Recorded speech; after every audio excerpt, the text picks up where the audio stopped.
নমস্কার। গতকাল সারা ভারতবর্ষ জুড়ে যে সমস্ত নাটকীয় কাণ্ডকারখানা ঘটে গেল, এই নিট সংক্রান্ত আন্দোলন নিয়ে যে সমস্ত নাটকীয় পট পরিবর্তন হলো, পুরোটা একটা ভিডিওতে বুঝিয়ে বলা বা পুরোটা বলা অসম্ভব। তো আমি সারসংক্ষেপ দেওয়ার একটা চেষ্টা করব, বিশেষ করে ফোকাস করব নরেন্দ্র মোদীর উপরে। তো তার আগে ঠিক কি ঘটেছে ছোট করে বলা যাক। দিনটা শুরু হয়েছিল যথারীতি আন্দোলন দিয়ে। আন্দোলনে গোটা ভারতবর্ষ উত্তাল, বিশেষ করে গতকাল উত্তাল হয়েছিল মহারাষ্ট্র, মুম্বাই এবং নাসিক। তাতে প্রচুর ধরপাকড় হয়েছে, কিন্তু তারপরও মোটামুটি শহর দুটো অবরুদ্ধ ছিল, এবং দিল্লি শহর তো অবরুদ্ধ ছিলই। সেখানে প্রচুর বড় জমায়েত ছিল। অভিযোগ এসেছে যে দিল্লিতে যে মেট্রো স্টেশনগুলো আছে সেগুলোকে কিন্তু মোটামুটিভাবে প্রধান যে মেট্রো স্টেশনগুলো বন্ধ রাখা হয়েছে, এবং শুনতে পাচ্ছি যে ইন্টারনেট সংযোগও নাকি নানা জায়গায় ব্যাহত হয়েছে। কিন্তু তারপরেও দিল্লি শহর মোটামুটিভাবে অবরুদ্ধ ছিল। কিন্তু সবচেয়ে বড় যে ব্যাপারটা দেখা গেছে সেটা হচ্ছে পাটনায় ছাত্র যুবরা আন্দোলন করেছেন রীতিমতো উৎসবের মেজাজে। তাদের ব্যারিকেড করা হয়েছিল, ব্যারিকেড তারা ভেঙে দিয়েছেন। গেট লাগানো হয়েছিল, গেট তারা ভেঙে দিয়েছেন, এবং তারপরে নিয়ে আসা হয়েছিল জল কামান। এর মধ্যে একটু পুলিশকে তাড়া করেছেন, এবং জল কামান আনার পর তারা বলেছেন যে জল কামান দাগা হোক, কারণ খুব গরম পড়েছে। তারপর সেই জল কামান দাগা হয়েছে, যে বৃষ্টি পড়ছে, এরকম একটা আনন্দে তারা সেই বৃষ্টিতে ভিজতে ভিজতে খুব আনন্দে নৃত্য করেছেন। তো একদিকে যারা আন্দোলন দমন করছেন শাসক গোষ্ঠী, তারা কিন্তু খুব সিরিয়াস। তারা খুব পরিষ্কারভাবে কোথাও গ্রেপ্তার করছেন, কোথাও ধরপাকড় করছেন, কোথাও কাঁদানে গ্যাস ছুটছেন, কোথাও লাঠি মারছেন, কোথাও শুনতে পাচ্ছি পেলেট গানও ছুঁড়েছেন।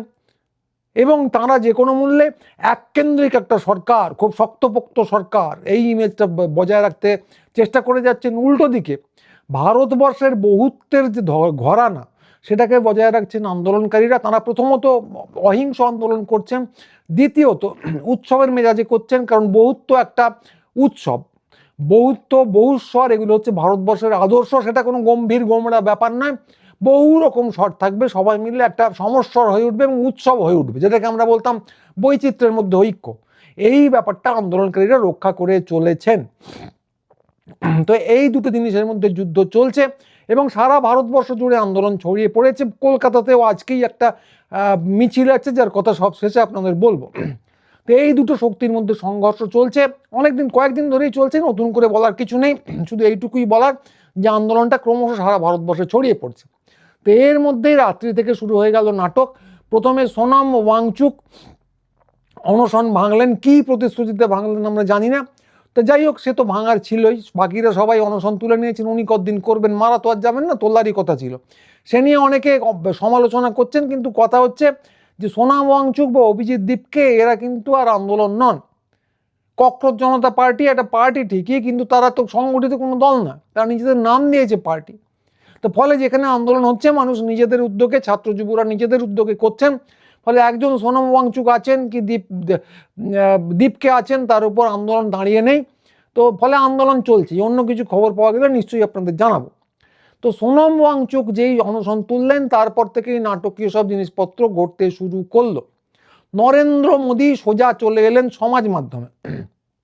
তো সেই নিয়েও খুব হইচই পড়ে গেল, এবং তিনি সমাজ মাধ্যমে এসে একটা ভিডিও পোস্ট করলেন, তিনি বা তার পিআর টিম, যাই হোক। সেই ভিডিওটা হচ্ছে 2 মিনিট 56 সেকেন্ডের ছোট ভিডিও, বড় নয়। তো অনেকে এ নিয়ে খুব হইচই করছেন। আগেই বললাম বক্তব্যের কি বিষয়বস্তু আছে সেখানে আমি পরে আসছি। কিন্তু এই যে উনি করেছেন, এখানে কিন্তু আমার ব্যক্তিগতভাবে কোনো সমস্যা হয়নি। হ্যাঁ, উনি এর আগে বড় বড় ভিডিও করতেন, আসতেন রবীন্দ্রনাথের ভাষায় যাকে বলে একদম অভ্রবেদী রথে, গদি মিডিয়াকে একদম ধুলোয় উড়িয়ে দিয়ে তিনি আসতেন। তারপর সেখানে স্ক্রিপ্ট দেখে দেখে ওই 30 মিনিট ধরে কিছু একটা বলতেন, চারদিক গম গম করতো, কখনো কদাচিৎ স্ক্রিপ্ট একটু গোলমাল হয়ে গেলে একটু তুতলেও ফেলতেন। কিন্তু তাতে কোনো সমস্যা হতো না, কারণ সবাই তো দেখাচ্ছে। লোকে থরহরি হয়ে কাঁপতো, ওরে বাবা এবার কি হতে চলেছে, আর একটা নোটবন্দি, আর একটা জুমলা, আর একটা সার্জিক্যাল স্ট্রাইক। তো দেখা গেল ওই সব জাঁকজমক আর নেই। মোদিজি এখন জেনজি হয়েছেন। কেন বলছি সেটা, কারণ সামনে একটা মোবাইল ধরা, যতদূর সম্ভব আমার ধারণা একটা মোবাইল, কারণ মুখটা একদম ক্লোজ আপ, এবং যতটা কাছে এলে যে মুখটা একটু ডিস্টর্টেড হয়ে যায়, বিকৃত হয়ে যায়, অবিকল সেই জিনিস।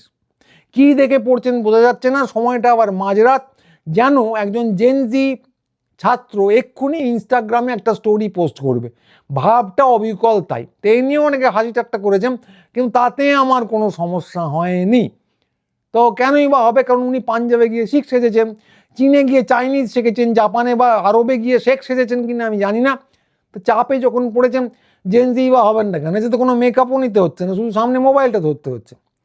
তো ফলে এতে আমার কোনো সমস্যা হয়নি, এবং সঙ্গে যেটা আরও বোঝা গেছে তাতে তো কোনো সমস্যা হয়নি, বরং প্রচণ্ড আনন্দ পেয়েছি। কি বুঝলাম আমি দেখে? না, স্বয়ং নরেন্দ্র মোদী, যাঁর নামের সঙ্গে মিল দিয়ে গদি মিডিয়া ব্যাপারটা চালু করা হয়েছে, তিনি আর গদি মিডিয়ায় আস্থা রাখতে পারছেন না, সমাজ মাধ্যমে আসছেন। তার কারণ ওখানে যদি প্রাইম টাইমে বলেন, উনি বিলক্ষণ বুঝে গেছেন বলে আমার আন্দাজ, তাহলে অর্ধেক লোক এমনিই দেখবে না, কারণ গদি মিডিয়া দেখার লোকজন বন্ধ করে দিয়েছে। যে কজন দেখবে তারাও বিশ্বাস করবে না, ভাববে নির্ঘাত কিছু একটা ঘাপলা জুমলা কিছু একটা শুরু হতে চলেছে। এমনকি মিডিয়ার যে সুবিখ্যাত মেজর এবং কর্নেলরা আছেন তাদের সঙ্গেও গুলিয়ে ফেলতে পারে। আর বাজারে তাদের যা ইমেজ, সে তো আর কর্তব্য নয়, গুলিয়ে ফেললে মহাসর্বনাশ।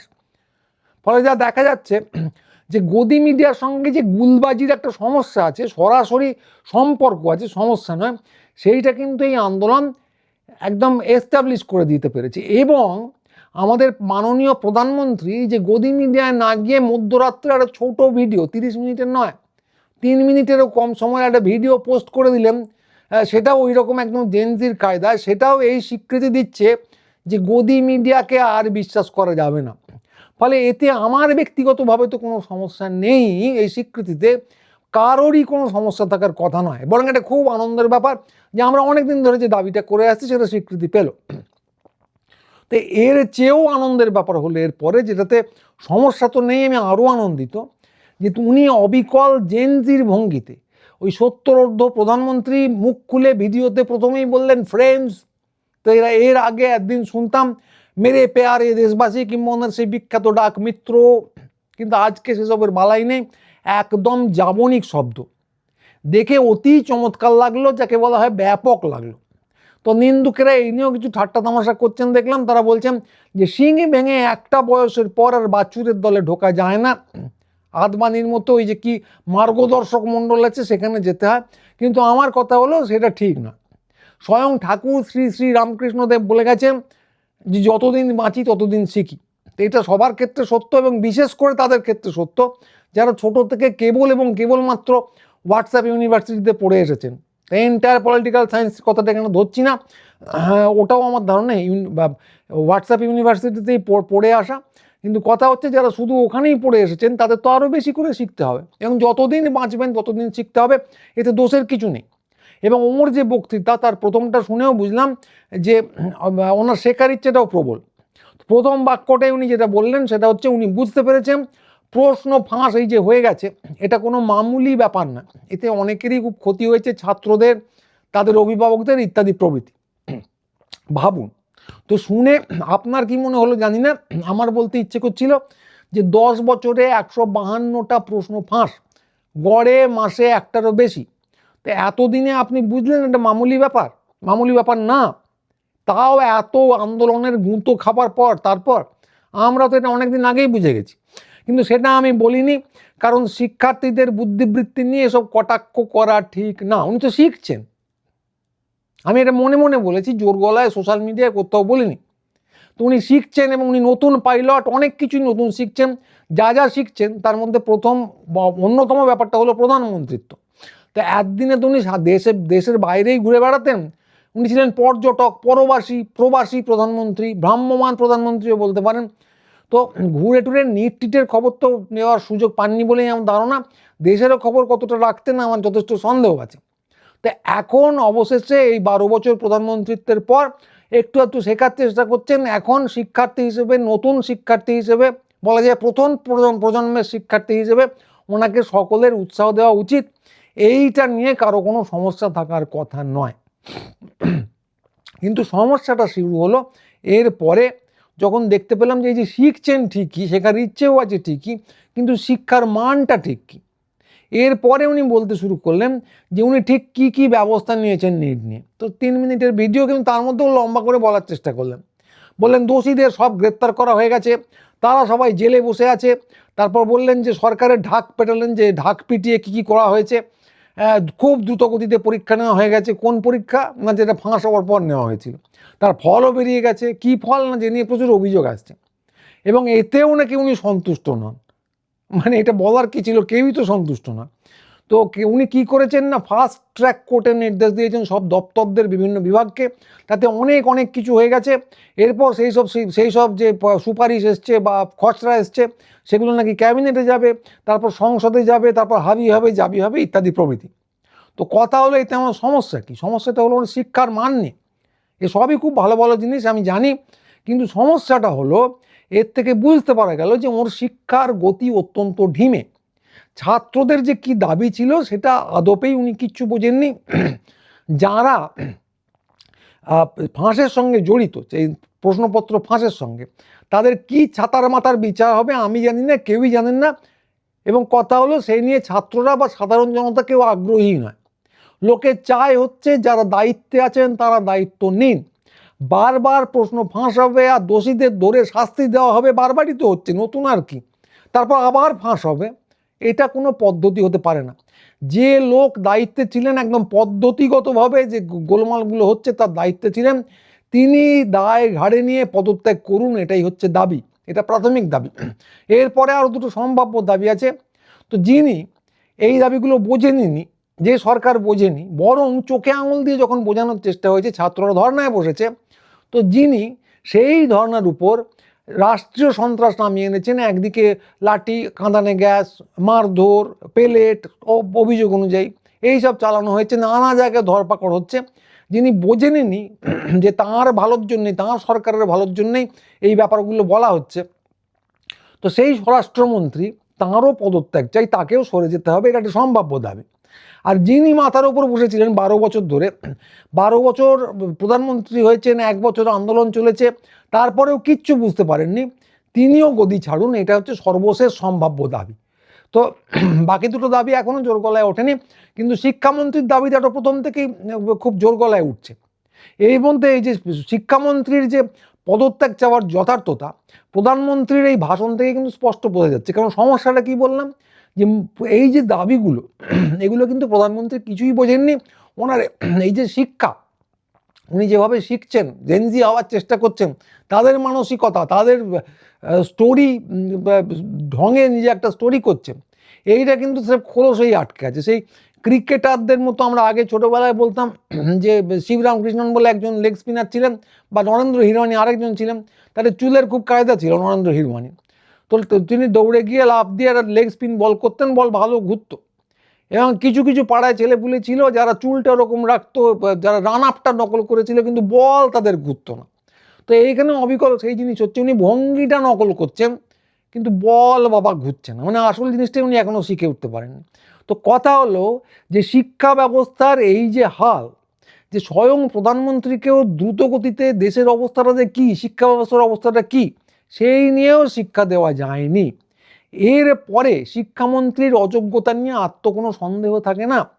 ফলে আমি একদিকে যেমন উনি যে চেষ্টা করছেন এর প্রতি খুবই সম্মান প্রদর্শন করছি, উল্টো দিকে শিক্ষার যে অভাব আছে তাতে আমি খুব হতাশ। উনি বুঝতেই পারেননি বিষয়টা কি, ওই 12 মাস প্রধানমন্ত্রিত্ব এবং 1 মাসের আন্দোলন, 12 বছর প্রধানমন্ত্রিত্ব এবং 1 মাসের আন্দোলন চলার পরেও। এবং কথা হচ্ছে এই যে উনি বুঝতে পারেননি, তো শিক্ষার দায়িত্বটা নিশ্চয়ই শিক্ষামন্ত্রী, তিনি শেখাতে পারেননি। তো শেখাতে যখন পারেননি, তার অতি অবশ্যই পদত্যাগ করা উচিত। এই দাবিটা একদম যথার্থ, এর থেকেই পরিষ্কার বুঝতে পারা যাচ্ছে। তো কোনো সন্দেহ নেই দাবিটা যথার্থ। এমন শিক্ষামন্ত্রী চাই, এটাই ছাত্রদের দাবি, যিনি নিজে দায় নিতে পারেন, ক্যামেরার সামনে আসতে পারেন, প্রধানমন্ত্রীকে ঠেলে পাঠাবেন না, ফেসবুকে বিবৃতি দেবেন প্রধানমন্ত্রী, যিনি আবার সাংবাদিকদের সামনাসামনি হতে পারেন না। মানে সত্যি কি অবস্থা, পুলিশ নেওয়াবেন স্বরাষ্ট্রমন্ত্রী, ডেপুটেশন নেবেন স্বাস্থ্যমন্ত্রী, তাহলে শিক্ষামন্ত্রী করবেনটা কি, বসে বসে গাব জাল দেবেন? তো রাহুল গান্ধীর কথা যেটা বলছিলাম, রাহুল গান্ধীর সঙ্গে নরেন্দ্র মোদীর একটা চাপানুতো রয়েছে। নরেন্দ্র মোদী 12টার সময় ভিডিও পোস্ট করেছেন, তার কয়েক ঘন্টার মধ্যে রাহুল গান্ধী আবার একটা টুইট করে দিয়েছেন। তাই এখন 3 লাইনে খুব টু দি পয়েন্ট বক্তব্য রেখেছেন। এতক্ষণ ধরে আমি যেটা বললাম সেটা বাংলা অনুবাদ করলে কি হয়, যে মোদিজি, আমাদের ছাত্ররা ধর্মেন্দ্র প্রধানের ইস্তফা চাইছে, আপনার ওই জঘন্য মাঝরাতের ভিডিও দিয়ে তাদের বুদ্ধিমত্তাকে অপমান করবেন না। 1, প্রধানকে পদচ্যুত করুন, 2 ছাত্রদের যারা মেরেছে তাদের শাস্তি দিন, 3 ক্ষমা চান। তো এই হচ্ছে খুব পরিষ্কার বক্তব্য। জনতার যা মেজাজ, বিরোধী দলনেতার যা মেজাজ এবং সারা ভারতবর্ষ জুড়ে ছাত্রদের যা মেজাজ, এই 3টে দাবি একদম খুব পরিষ্কার। হ্যাঁ, আর মাঝখানে যে কথাটা বললাম সেটা দিয়ে শেষ করি, যে এই সব দাবি নিয়ে কিন্তু কলকাতায় আজকে মিছিলের ডাক দেওয়া হয়েছে। অনেকগুলো সংগঠন দিয়েছে, শুনছি আরশোলারাও দিয়েছে। কে কে দিয়েছে আমি বলতে পারবো না, কারণ আমি তো সংগঠক নই। শুনলাম, আপনাদের জানাচ্ছি। মিছিল হচ্ছে শিয়ালদায় দুপুর 2:30-টে। তো কথা হচ্ছে যে যেখানে যে যা খুশি বিবৃতি দিন, এখনো পর্যন্ত দেখতে পাচ্ছি মিছিল থামছে না, আন্দোলন থামছে না। অন্য কিছু হলে আপনাদের জানাবো। তো আজকের খবর এইটুকুই। তো যারা মিছিলে যাবেন শিয়ালদায় দুপুর 2:30-টে জানিয়ে রাখলাম। আর যারা আমাদের সঙ্গে যোগাযোগ রাখতে চান রাখবেন, যারা অনলাইনে সমর্থন করেন আমাদের, তারা অতি অবশ্যই বন্ধুবান্ধবদের ভিডিওগুলো পাঠাবেন, কারণ ছোট মিডিয়ায় এখন ভবিষ্যৎ। স্বয়ং প্রধানমন্ত্রী তো স্বীকৃতি দিয়ে দিয়েছেন, আর গদি মিডিয়া দেখবেন না। আমাদেরটা পাঠান, অন্য ছোট চ্যানেল দেখুন, হাইপ করুন, লাইক করুন, সাবস্ক্রাইব করুন, এগুলো করতে থাকুন। তো সবাই ভালো থাকবেন। আবার আগামীকাল কি আপডেট আসছে এই নিয়ে ভিডিও নিয়ে আপনাদের সামনে নিশ্চয়ই আসবো। যদি কোনো অঘটন না ঘটে, মোটামুটি রোজই ভিডিও করছি। তো সবাই ভালো থাকবেন। আজকের মতো নমস্কার।